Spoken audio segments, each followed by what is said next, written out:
Now, the third version of Rapunzel that I'm going to read to you this week is by Ladybird Tales. So because it's a traditional tale, it doesn't have a specific author. And this one, just to warn you, is quite a long version of the story. So it may be that you want to watch it in 2 parts or even 3 parts. And of course, that's absolutely fine.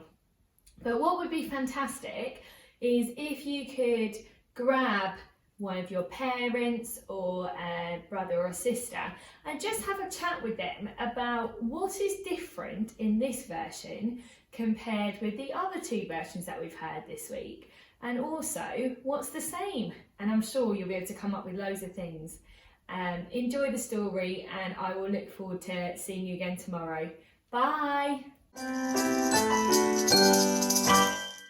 Once upon a time, there lived a man and his wife. They had everything that they wanted in the world, except for one thing. For many years they had longed to have a child whom they could love, yet no baby was born to them. At the back of their house was a window which looked over a beautiful garden, full of lovely flowers and fine vegetables. The garden was surrounded by a high wall. No one ever tried to climb the wall, for the garden belonged to a witch who was feared by everyone. One day, the wife stood at the window looking down into the garden. In one of the vegetable beds, she saw some fresh green salad. It looked so tempting that she longed to eat some. Every day that followed, she looked out of the window at the fresh green salad. The more she looked at it, the more she longed to eat it. Soon she did not want anything else to eat. She grew pale and thin because she knew she could not have the salad.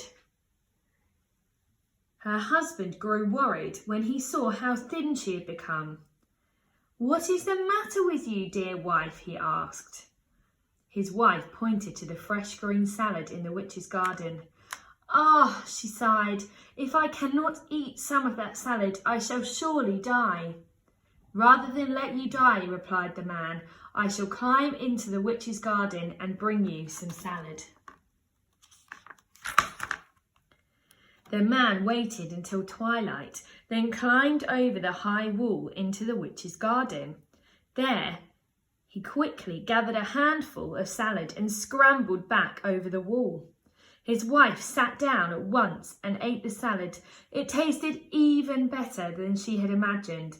It tasted so good that by the next day she was longing for more salad. So, once more, her husband felt that he must climb over the wall to fetch it for her. Waiting until twilight again, the man clambered up the wall and lowered himself into the garden. As his feet touched the ground, he nearly fell down with fright, for there stood the witch in front of him. "How dare you come into my garden?" she shouted angrily. "And how dare you steal my salad?" "It was for my wife," replied the poor man. "She longed so much for the salad that if she could not have had it, she would have pined away and died." When the witch heard the man's tale, she lost her anger and took pity on him. "If what you say is true," she said, "I will let you take as much salad as you wish if you promise me one thing. When your wife has a child, you must give it to me. I shall treat it well and look after it like a mother."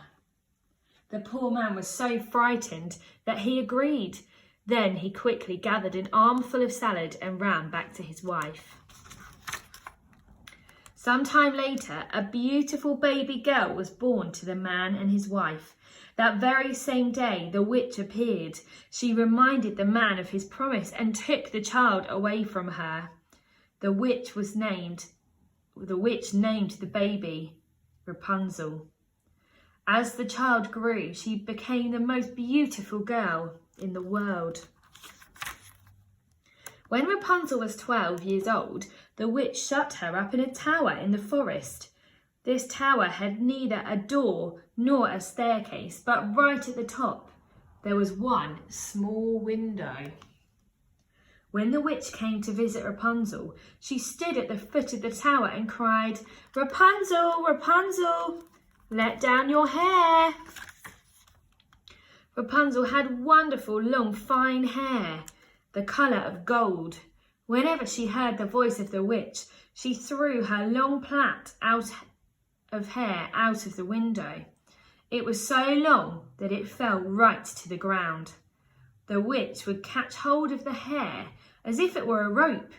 Then she would climb up the wall of the tower and in at the window. When Rapunzel had been in the tower a few years, it happened that a prince rode through the forest. As he passed by the tower, he heard the sound of someone singing. The singing was so lovely that the prince stopped to listen. The song came from the top of the tower. It was Rapunzel singing to herself. The prince wanted to go into the tower to find the singer. He looked for a door, but he could not find one, so he rode sadly home. Yet the prince could not forget the sweet song, and he longed to see the singer. Every day he returned to the forest and stood by the tower, listening to Rapunzel singing. One day, when the prince was standing behind the tree, the witch came to the tower. He heard her say, "Rapunzel, Rapunzel, let down your hair." Immediately, a long, thick plait of golden hair fell down to the ground. The prince watched amazed as the witch climbed up the tower and in at the window. The next day, at twilight, the prince stood by the foot of the tower and cried, "Rapunzel, Rapunzel, let down your hair." Immediately, the plait of hair came tumbling down and the prince climbed up.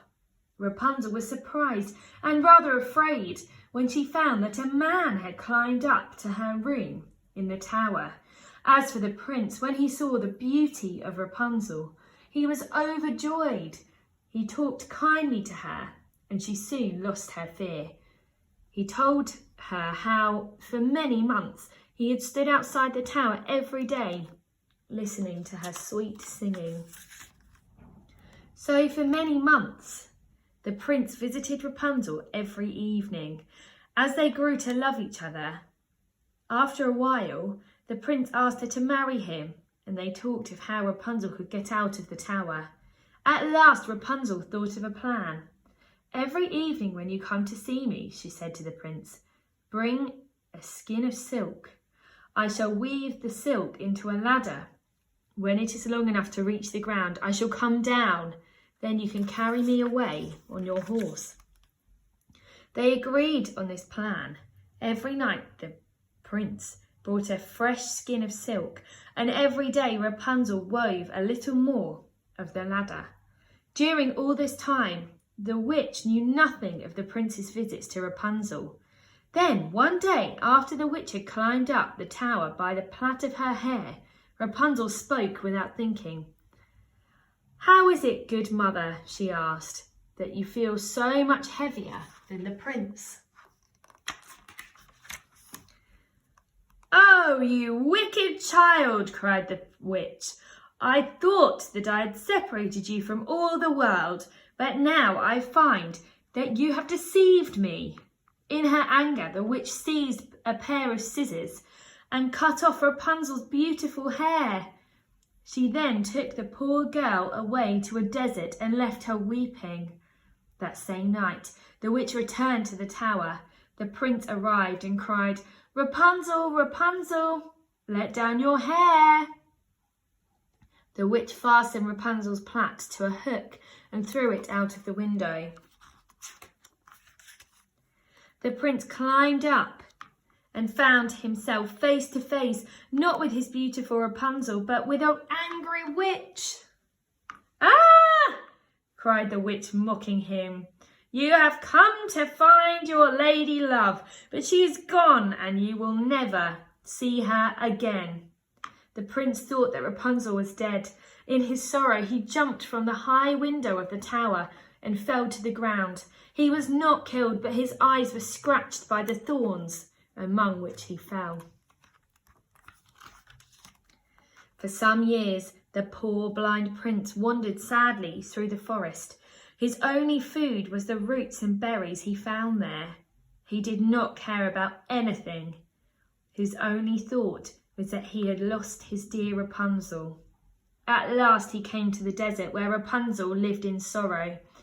In the distance he heard her singing, and he knew her voice at once. The blind prince stumbled towards the voice he loved.